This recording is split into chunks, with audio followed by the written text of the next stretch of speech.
ਅੱਜ ਅਸੀਂ ਬਣਾਉਣ ਲੱਗੇ ਹਾਂ ਦੇਗੀ ਕੋਰਮਾ, ਜਿਹੜਾ ਕਿ ਬਹੁਤ ਹੀ ਮਜ਼ੇਦਾਰ ਬਣਦਾ ਹੈ।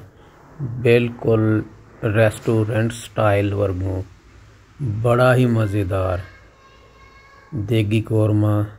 ਚਲੋ ਹੁਣ ਤਿਆਰ ਕਰਨੇ ਆ। ਸਭ ਤੋਂ ਪਹਿਲੋਂ ਸਾਨੂੰ ਚਾਹੀਦਾ ਇਹਦੇ ਵਾਸਤੇ ਚਿਕਨ ਦਾ ਗੋਸ਼ਤ, ਜਿਹੜਾ ਅਸੀਂ 2 ਕਿਲੋ ਲਿਆ।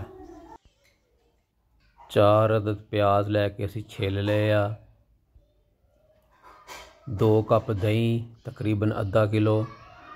ਲਸਣ ਤੇ ਅਦਰਕ ਦਾ ਪੇਸਟ ਵੀ ਅਸੀਂ ਕੁੱਟ ਕੇ ਤਿਆਰ ਕਰ ਲਿਆ ਹੈ। ਹਰੀਆਂ ਮਿਰਚਾਂ 10 ਅਦਦ ਅਸੀਂ ਲੈ ਕੇ ਕੁੱਟ ਕੇ ਤਿਆਰ ਕਰ ਲਈਆਂ। 4 ਅਦਦ ਟਮਾਟਰ ਵੀ ਲੈ ਲਏ ਅਸੀਂ। ਸਭ ਤੋਂ ਪਹਿਲਾਂ ਪਿਆਜ਼ ਨੂੰ ਬਰੀਕ ਬਰੀਕ ਕੱਟ ਲਵਾਂਗੇ। ਪਿਆਜ਼ ਨੂੰ ਬਰੀਕ ਬਰੀਕ ਕੱਟਣ ਤੋਂ ਬਾਅਦ ਟਮਾਟਰ ਵੀ ਅਸੀਂ ਬਰੀਕ ਬਰੀਕ ਕੱਟ ਲਵਾਂਗੇ।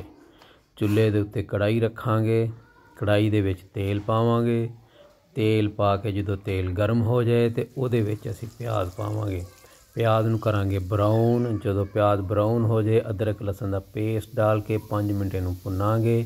ਜਦੋਂ 5 ਮਿੰਟ ਲੰਘ ਜਾਣ, ਇਹਦੇ ਵਿੱਚ ਪਾਓ ਟਮਾਟਰ, 1 ਕੱਪ ਪਾਓ ਕੱਪ ਪਾਣੀ ਅਤੇ ਢੱਕਣ ਲਾ ਕੇ 5 ਮਿੰਟ ਪਕਾਓ। ਜਦੋਂ 5 ਮਿੰਟ ਪੱਕ ਜਾਏ ਤਾਂ ਖੋਲ੍ਹ ਕੇ ਵਿੱਚ ਪਾਓ ਇਹਦੇ ਚਿਕਨ ਪਾ ਕੇ ਚੰਗੀ ਤਰ੍ਹਾਂ ਹਿਲਾ ਕੇ, ਇਹਨੂੰ ਚੰਗੀ ਤਰ੍ਹਾਂ ਹੀ ਹਿਲਾ ਕੇ ਅਤੇ ਅੱਗ ਦੇ ਉੱਤੇ ਭੁੰਨ ਕੇ ਲਓ ਇਹਨੂੰ ਪਕਾ।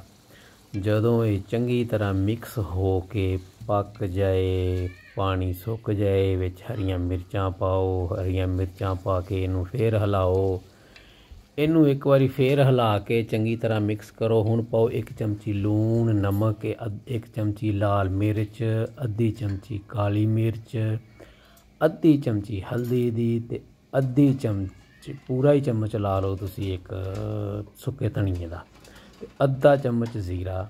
ਇਹ ਸਾਰਾ ਕੁਛ ਫੜ ਕੇ ਤੁਸੀਂ ਉਹਦੇ ਵਿੱਚ ਪਾਓ। ਕੜਾਹੀ ਦੇ ਗੋਸ਼ਤ ਦੇ ਉੱਤੇ ਚੰਗੀ ਤਰ੍ਹਾਂ ਹਿਲਾ ਕੇ ਅਤੇ ਇਹਨੂੰ ਲਓ ਭੁੰਨ। ਜਦੋਂ ਗੋਸ਼ਤ ਚੰਗੀ ਤਰ੍ਹਾਂ ਤੁਹਾਡਾ ਤੇਲ ਛੱਡ ਦੇਵੇ, ਉਹਦੇ ਵਿੱਚ ਪਾਓ 2 ਕੱਪ ਦਹੀਂ ਪਾ ਕੇ ਇਹਨੂੰ ਚੰਗੀ ਤਰ੍ਹਾਂ ਲਓ ਹਿਲਾ ਕੇ ਇਹਨੂੰ ਚੰਗੀ ਤਰ੍ਹਾਂ ਤੇਜ਼ ਅੱਗ 'ਤੇ ਭੁੰਨ ਲਓ। ਕੋਰਮੇ ਮਸਾਲੇ ਦਾ 1 ਪੈਕਟ ਵੀ ਉੱਤੋਂ ਪਾ ਦਿਓ ਅਤੇ ਚੰਗੀ ਤਰ੍ਹਾਂ ਇਹਨੂੰ 5 ਕੁ ਮਿੰਟ ਹੀ ਸਿਰਫ ਹਲਕੀ ਜਿਹੀ ਅੱਗ ਦੇ ਉੱਤੇ ਇਹਨੂੰ ਭੁੰਨ ਲਓ। ਭੁੰਨ ਕੇ ਅਤੇ ਫਿਰ ਉੱਤੇ ਪਾਓ ਜ਼ਰਾ ਗਰਮ ਮਸਾਲਾ ਚੰਗੀ ਤਰ੍ਹਾਂ ਪਾ ਕੇ ਇਹਦੇ ਉੱਤੇ, ਅਤੇ ਨਾਲ ਹੀ ਧਨੀਆ ਕੱਟਿਆ ਹੋਇਆ ਵੀ ਇਹਦੇ ਉੱਤੇ ਦਿਓ ਪਾ। ਜਦੋਂ ਤੁਸੀਂ ਇਹਦੇ ਉੱਤੇ ਕੱਟਿਆ ਹੋਇਆ ਧਨੀਆ ਵੀ ਪਾ ਦਿਓਗੇ ਅਤੇ ਇਹਦਾ ਲਾ ਦਿਓ ਢੱਕਣ। ਇਹਦੇ ਉੱਤੇ ਢੱਕਣ ਲਾ ਕੇ ਅਤੇ ਸਿਰਫ 5 ਕੁ ਮਿੰਟ ਹਲਕੀ ਜਿਹੀ ਅੱਗ 'ਤੇ ਲਾ ਦਿਓ ਇਹਨੂੰ ਦਮ।